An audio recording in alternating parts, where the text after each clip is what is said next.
Guys, সালামু আলাইকুম। আপনারা সবাই কেমন আছেন? এই দ্বিতীয়বারের মতো এই ফেব্রুয়ারি মাসে আমার সেকেন্ড চান্স করতে যাচ্ছি। কালকে রাতে উঠছি, আপনাদের মাঝে দেখাইতে পারি নাই, কারণ হচ্ছে রাতে উঠছি প্রায় 1টার দিকে। এই কারণে কালকে রাত্রে আপনাদেরকে দেখাইতে পারিনি। এখন এটা হচ্ছে বসুন্ধরা লজিস্টিক 30। এই জাহাজটা যাবে আমাদের মাদার ভেসেলে কুতুবদিয়ায়। আমার মাদার ভেসেল আসবে কুতুবদিয়ায়, এখনো আসে নাই, এটা আসতেছে। তো এটা হচ্ছে ফুল ডিসচার্জ 65,000 কার্গো।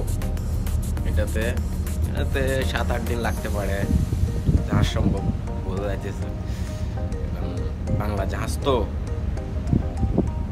এই কারণে একটু স্লো হবে, জাহাজ একটু স্লো হবে, এই কারণে একটু লেট হইতে পারে, 7-8 দিন লাগতে পারে, বেশিও লাগতে পারে, বলা যায় না। ক্র্যাংয়ের উপর নির্ভর। এটা ক্র্যাং যদি স্লো হয় তাহলে লেট হবে, 9-10 দিন লাগবে। জাহাজ যদি ক্র্যাং যদি চালু হয় তাহলে বেশি দিন লাগবে না, 7 দিন 8 দিন লাগবে।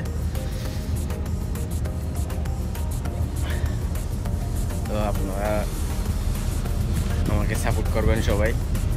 আপনারা দেখতেছেন এখানে একটা জাহাজ আছে, শিপ কন্টেইনার জাহাজ। দূরে কুয়াশার জন্য দেখা যাচ্ছে না।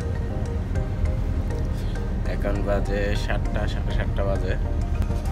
আপনাদেরকে দেখানোর জন্য অবশ্যই চেষ্টা করব আমি। এই যে আপনারা দেখতে পাচ্ছেন, এগুলো হচ্ছে ফিশিং বোট।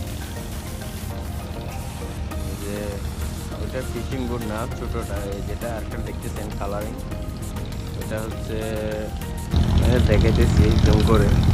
এটা ঠিক জানি না কিসের, হইতে পারে ওই বালি আছে না, এটা অনেক সময় বালিও মানে এটা তুলে, মানে আমাদের সাগর থেকে বালি তুলে। আর এটা হচ্ছে ফিশিং বোট, ওরা মাছ ধরে। এই কালো যেটা দেখতেছেন আপনারা, এটা মাছ ধরে। আপনাদেরকে প্রথম ভিডিওতে দেখাইছিলাম এখানে একটা শিপ কন্টেইনার, ওটা অনেক দূরে চলে গেছে। আমাদের জাহাজটা চলতেছে, তো আমাদের জাহাজটা যাইতেছে এখন কুতুব দিয়ে। এখানে চলার কারণে আপনাদেরকে দেখাতে পারিনি শিপ কন্টেইনারটা, কুয়াশার জন্য দেখা যাচ্ছে না, কুয়াশা এখানে কমে নাই, সূর্য উঠছে মাত্র। এতক্ষণ সূর্যটা দেখা যায় না কুয়াশার কারণে, এখন হালকা একটু দেখা যাইতেছে।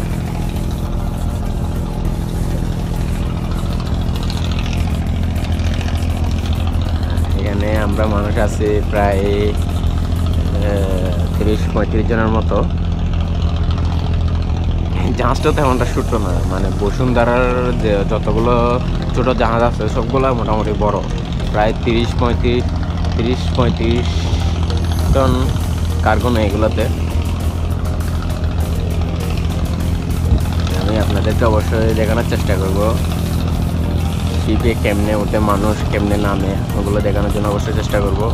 গত মাসে যে জাহাজটা করছিলাম ওই জাহাজে দেখাইতে পারি না, কারণ হচ্ছে জাহাজে একটু প্যারা ছিল। প্যারা বলতে লাস্টের দিকে একটু প্যারা দেয় বেশি, একটু মানে লাইটারে নামতে হয়, লাইটারের মাপগুলো নিতে হয়। কারণ যদি হাফ ডিসচার্জ হয় তাহলে এখানে লাস্ট লাইটার হয়, মানে জাহাজ পার্ট হয়, অর্ধেক হলে এটা মানে এখানে সার্ভে করে দেওয়া লাগে। এই কারণে মানে একটু ব্যস্ততা থাকে, এই কারণে দেখাইতে পারিনি গত জাহাজে। এই জাহাজে যদি ফ্রি থাকে তাহলে অবশ্যই চেষ্টা করবো আপনাদেরকে দেখানোর জন্য। আর দ্বিতীয় কথা হচ্ছে, আমাকে এই জাহাজে সিপিউর দায়িত্ব দিচ্ছে। সিপিউর দায়িত্ব বলতে আপনার কার্গো যে চলতেছে, যদি কোনো কারণে যদি ক্র্যাঙ্ক বন্ধ থাকে এটার কৈফিয়তটা আমাকে দিতে হবে, রিমার্কটা লিখতে হবে। সকালে যে মর্নিং ব্যালেন্সটা দেয় আমাদের, ওই মর্নিং ব্যালেন্সে রিমার্ক যেটা রেখে, এটা অনেক সময় লিখে না বলতে কারণ হচ্ছে ওরা যদি রিমার্ক লিখে তাহলে ওদের তো মানে যদি বন্ধ থাকে ওইটা মানে ওরা দেখাইতে চায় না, কারণ ওদের যদি বন্ধ এটা দেখায় তাহলে ওদের এটা জরিমানা করতে হবে। অবশ্যই জাহাজ থেকে এটা জরিমানা দিতে হবে, বড় মাদার ভেসেল থেকে। তো কারণ ওরা রিমার্কটা দেখাতে চায় না, মানে চিফ অফিসার আর মানে সুপারভাইজারদের মানে ধরেন কি বলবো, মানে যে মানুষ বলে না ঘুষ দেয়, ওরকম মানে ধরেন কিছু কিছু গিফট দিয়ে মানে ওদেরকে একটা মানায়নি। কিন্তু আমাকে দায়িত্বটা দিছে বলতে আমাদের অফিস থেকে দিছে, কারণ কাজ বন্ধ থাকলে আমাদের কাজ একদিন হয়তো লেট হইতে পারে। এই কারণে জাহাজেরকে টাইম থাকে কার্গো কতদিনে ডিসচার্জ শেষ করে দিবে, এটা ওদের থেকে আমাদের অফিস থেকে এটা নির্ধারণ করে দেয় যে এতদিনের মধ্যে জাহাজটা খালি করতে হবে। এখন যদি কাজ যদি বন্ধ থাকে, আপনার ক্র্যাঙ্ক যদি বন্ধ থাকে, তাইলে তো লেট হয়ে যাবে, এটা একটা জরিমানা হবে। এই কারণে ওরা রিম্যাকটা দেখাতে চায় না। এই কারণে আসলে আমাকে সিপির দায়িত্বটা দেওয়া হয়েছে। আমি জানি না করতে পারবো কি না, আমি এটা দায়িত্ব আগে করিনি কোনো সময়, এই ফার্স্ট আমাকে সিপির দায়িত্বটা দিছে। আমি অবশ্যই চেষ্টা করবো এটা করার জন্য আর আপনাদেরকে দেখানোর জন্য।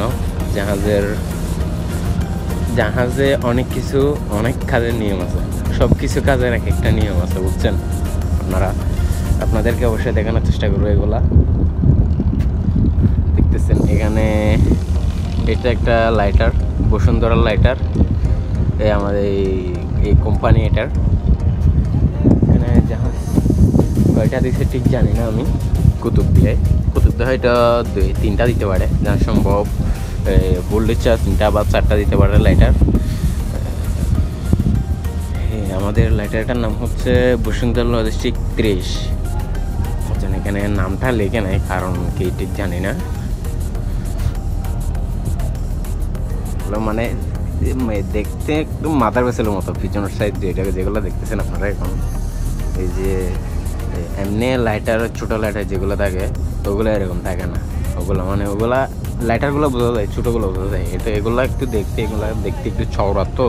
এই বসুন্ধরার যতগুলো লাইটার আছে সবগুলো একটু চওড়া তো, এখানে এগুলো দেখা যায়, দেখতে বোঝা যায় যে মানে এগুলো মাথার বেসের মতো, মানে এগুলো একটু চওড়া। এই কার্গো বেশি নেই, এগুলো ক্যাপাসিটি বেশি, এই কারণে। আমি অবশ্যই আপনাদেরকে দেখানোর চেষ্টা করব, পুরোটা দেখানোর জন্য শেষ দিন পর্যন্ত আপনাদেরকে দেখানোর জন্য চেষ্টা করব। অবশ্যই আপনারা আমার পাশে থাকবেন, আমাকে সাপোর্ট করবেন, চ্যানেলে নতুন হলে সাবস্ক্রাইব করে দিবেন। ততক্ষণ আপনারা ভালো থাকবেন, সুস্থ থাকবেন। আসসালামু আলাইকুম।